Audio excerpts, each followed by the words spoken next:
Hi there, greetings everybody. I want to welcome you all here to the Prog Monster. My name is Murph and I am the host of this show. So we're here tonight to do an episode of new Prog albums. So the album I've chosen tonight comes from a band called Echoes and Signals, and the album is called Solar. I may have gotten that backwards when I did last week. I thought the band was called Solar, and I think I got it backwards, but we're going to get it right tonight. So this album was released on February the 12th, 2026. It's about 46 minutes or so in length on the Echo Laboratory label and produced and mastering by Tony Lindgren. Okay, so only two members in this band, Fedor Kivo Kurtsev, I believe that's how you pronounce it. Guitars, bass, keys, and vocals. And Alexander Kolkov on drums. So this is a Russian band. If I was going to talk about this in a general way, which I'm going to right now, I would say it's a very symphonic album. Lots of synthesizers, lots of atmospheric synthesizers.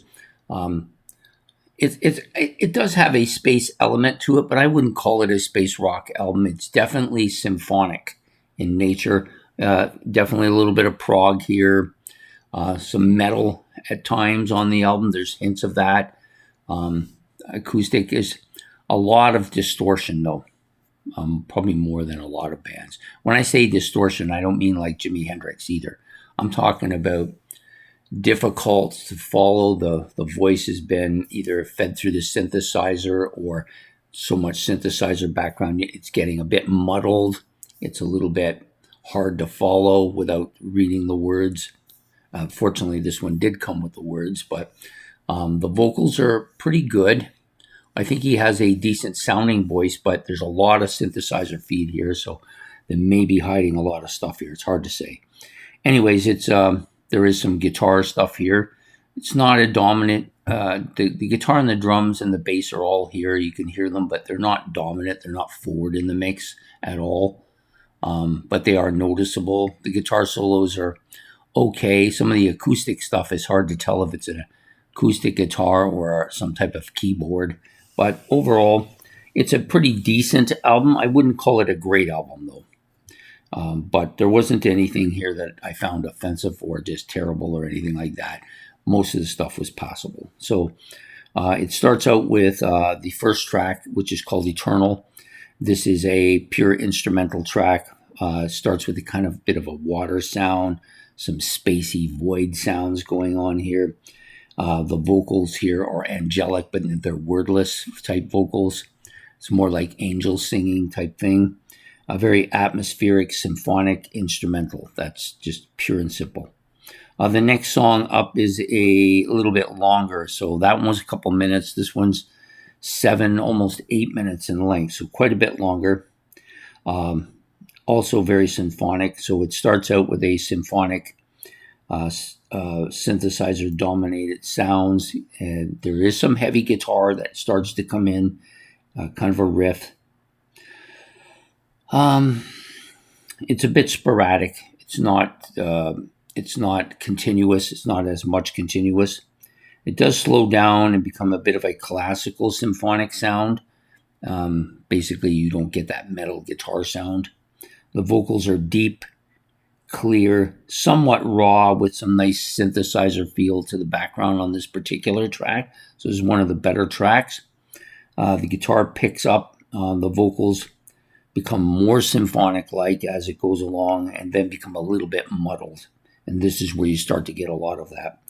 The song is heavy-edged, has a heavy edge to it, but also a quiet, more detailed part to it as well.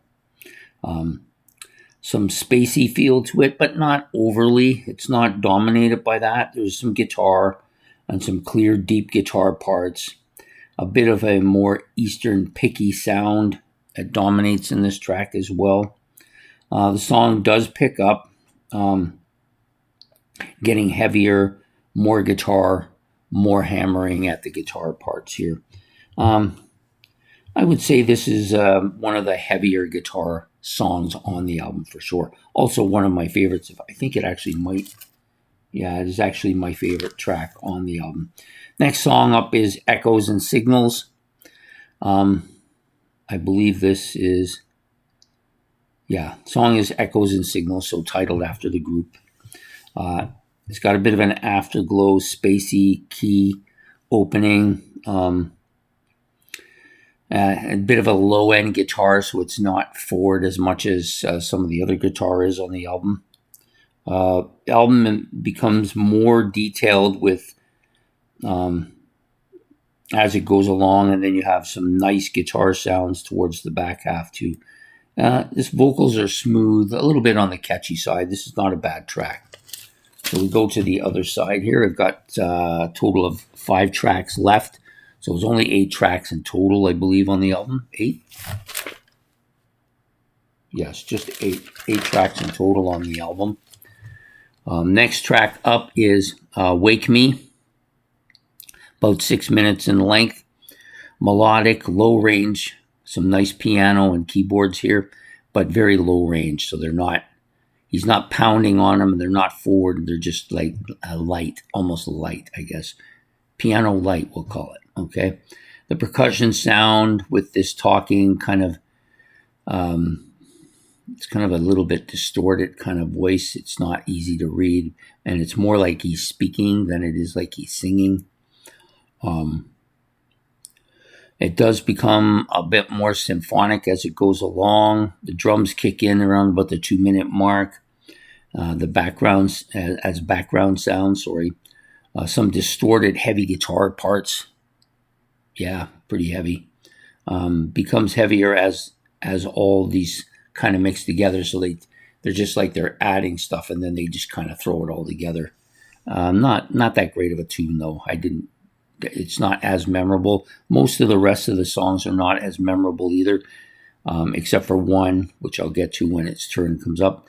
Holograms, the next one. It's about 8.5 minutes in length. Fast-paced, kind of dominated by keyboards and piano during the opening, at least the opening part. The vocals are muffled, deep, low range, distorted, heavy, got a bit of a heavy feel to it as well. The track becomes more subdued, more symphonic. The vocals get a little bit mute sounding, not as heavy. Then it gets a bit of a fast-paced keyboard part with some heavy drums in there as well. The heavy riffing, distorted guitar sound that kind of starts to take over a little bit. And the song does several of these crescendos where it builds to a certain amount of volume and then just kind of drops off, then builds up again and drops off. It does it a couple times. Next track up is Nothing But Light. Another symphonic opening with some acoustic guitar parts. The vocals are low end, muffled, but not bad, and also a little bit on the dark sounding side. There's a bit of an operatic feel to the vocals as well. It's not. I think his style is of an operatic. I don't know if it's actually operatic, but he seems to. This one actually came on the video, so it appears that that's what he's attempting to do. Lots of echo sounds throughout. Some drum parts, very melodic, quite clear actually. And it does again crescendo out as well. Attractor is the next song. This one is about 4.5 minutes as well. This may be the last really good song on the album. It's got like this void sound when it opens up, a little bit spacey with some distorted guitar parts, really quite interesting sound. The vocals are mid-range but distorted and muffled. There then becomes this heavy guitar riff with a metal-like sound to it. The solo is really good, but it's also distorted. Very heavy atmosphere of symphonic sound on this track. This is one of the more symphonic sound tracks, but it has some good parts to it too, which I think is why I consider this one of the better tracks on the album. And then the final track on the album, which is about 7.5 minutes in length, called Full Circle. Nice low ebb with some distorted kind of medium range guitar sounds. It feels like it's in a void, like maybe you're performing this in a huge vacuum somewhere. Well, actually, a vacuum would not be a good representation since noise doesn't travel in a vacuum.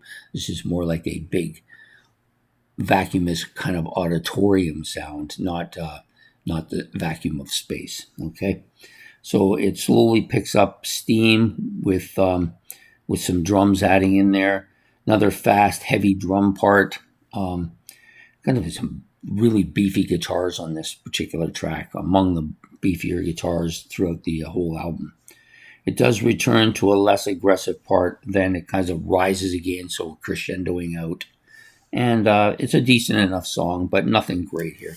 So overall, I found this to be it's a good, solid symphonic rock album. So if you like that sound, so they said that if you like Riverside, if you like those type of bands, you would like this. I don't find this to sound much like them. It sounds more like a very symphonic rock band, which is what it is. Can't think of anybody offhand that it reminds me of, but pretty strong overall sound. Just a little bit too distorted, a little maybe too symphonic, a little bit too much on that play. But overall, not a bad album. So please hit the like and subscribe. If you want to make comments about the band, Echoes and I think it's called Echoes and Signals, that's what it was, or the album Solar, you can do that. Or you can talk about your experience with the album if you had a chance to listen to it. Anyways, take care. Have yourself a good evening. And we'll see you all next Thursday for a new Prog albums. I do also apologize for being late. I was watching the Joe Rogan podcast with Pierre Polyev, which I was interested to hear. I thought it was good. So I forgot that I was supposed to be making a video myself. So that does happen at times. So anyways, hope to see you all next week. Take care and have yourself a good evening, and goodbye here from the Prog Monster.